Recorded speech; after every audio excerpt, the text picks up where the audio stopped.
Hey guys, so in today's video I'm going to be talking about a setting in the iPhone cameras which I recently discovered and was curious about.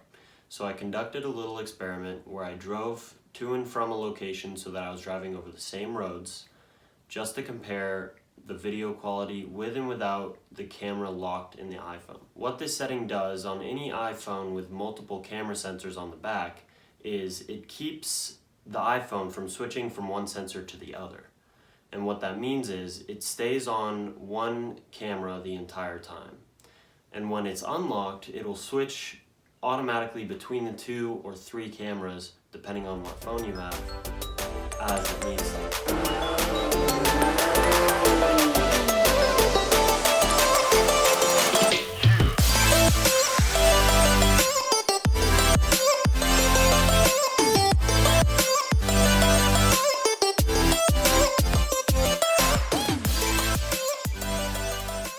Alright, so this first clip is just a funny little video I caught of me throwing a frond that I ran over out from under my car.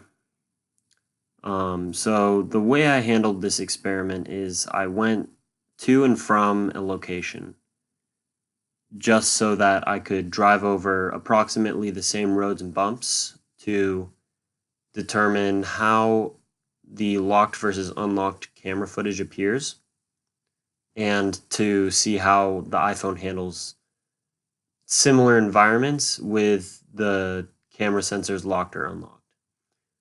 So as you can see in this first clip, I am in a parking lot, so I'm not moving too fast. On the left you have the unlocked footage, on the right you have the locked footage. And even when I'm driving at low speeds, you can begin to see that there's definitely some shaking where it loses focus. But overall, it doesn't have many issues with either of the footage, especially when I'm not moving. They both do just fine. So then pulling out here, now I'm more on the street. These are the same clips of me driving in either direction on the same road. So I'll be going over about the same bumps. When it gets to a higher speed, you can see the locked footage there shaking quite a bit, and it's losing focus in and out.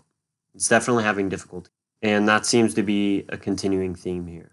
And then on the unlocked side, you're not noticing the same issues, even though there are still plenty of bumps. We're not losing focus. It doesn't look like the sensor is moving back and forth or up or down quite as much at all. And on the right side, you may or may not be able to actually hear the sensor clacking around within the camera enclosure. And then going through the tunnel here again, we encounter some of the same lighting issues that we saw on the unlocked side. That's not really to do with the locked versus unlocked camera sensor. That's just the iPhone having difficulty. So now both clips show lower speed with some bumps. Again, looks like the locked camera position is still having a little bit of difficulty with this. It's shaking around there. It almost looks like the whole video is wavering. I can't tell if it's going out of focus or if that's some other effect, but it really doesn't look good. So now we're switching back over to a slower street. As you can see, lots of bumps along this road. There's a decent amount of focus issues with both of them. I would not declare a winner on this clip. They both seem to be losing focus in and out in situations where there are lots of bumps. This one's a little closer. As you can see, it's a little harder to tell whether the unlocked or locked is doing a better job here, although there it wavered quite a bit, and I would still probably hand this clip to the unlocked. Now, as we move on to this street, it looks like the locked camera is holding it a little better, the focus and the video quality, although both doing a decent job. Now moving on to a street where I can get going a little faster. I definitely did. There aren't quite as large of bumps, but they're definitely still present, and they're being hit at a higher speed. And the locked footage is just having a really hard time with this. This makes me wonder if the camera that Apple chooses to lock it on happens to be one that's has more play with the magnets in the optical image stabilization, because it really seems to be wavering and losing focus quite a bit. The speeds are similar. As you can tell, you can see the speedometer there. The speeds are very similar on this road right now. And it's the same road, much the same bumps. Now this clip is a hilly ascent and descent, and the locked footage just looks actually horrible in some of these moments. It's really having a hard time keeping focus. The unlocked is actually doing very well with it. It seems to be handled quite well. Yeah, so definitely a win for the unlocked footage on the hill climb. It's a very bumpy road. And then now I'm switching gears here into nighttime footage that I took.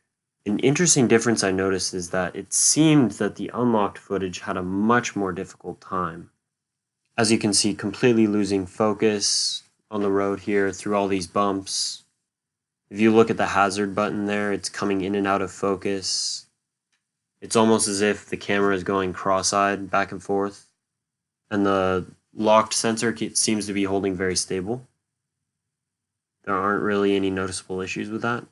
It's actually very good footage on the right-hand side there. But the left is just absolutely unusable. And this to me was entirely unexpected. I did not expect the nighttime performance to be all that different from the daytime performance, but it just completely got turned on its head. Both of these clips are still 1080p at 60 frames per second on the same phone, but the clip on the left was recorded using the unlocked feature, which allows Apple to switch back and forth between the sensors. The right-hand side was locked to a single image sensor, and it's clearly just doing a much, much better job. Even at this low speed here, still having trouble wavering in and out on the unlocked. And again, the locked camera setting is doing just fine. So overall, these were very interesting results. I think it's quite clear that when you're recording at nighttime, you're going to want to have the camera locked on a single sensor. And then during the daytime, you're going to want to have the camera unlocked and let Apple handle the switching between the 2 or 3 sensors, depending on what kind of iPhone you have. Alright, and just a quick note on how to actually change this setting. You want to go into your camera in the settings, hit record video, and then you can switch on and off the lock camera setting. So with that said, guys, thank you so much for watching. Go ahead and leave a like and comment below, and go ahead and subscribe for more content. I'm just getting the channel started here, but I plan on making weekly, if not more often, uploads as I try to build the channel. So thank you so much for joining me today.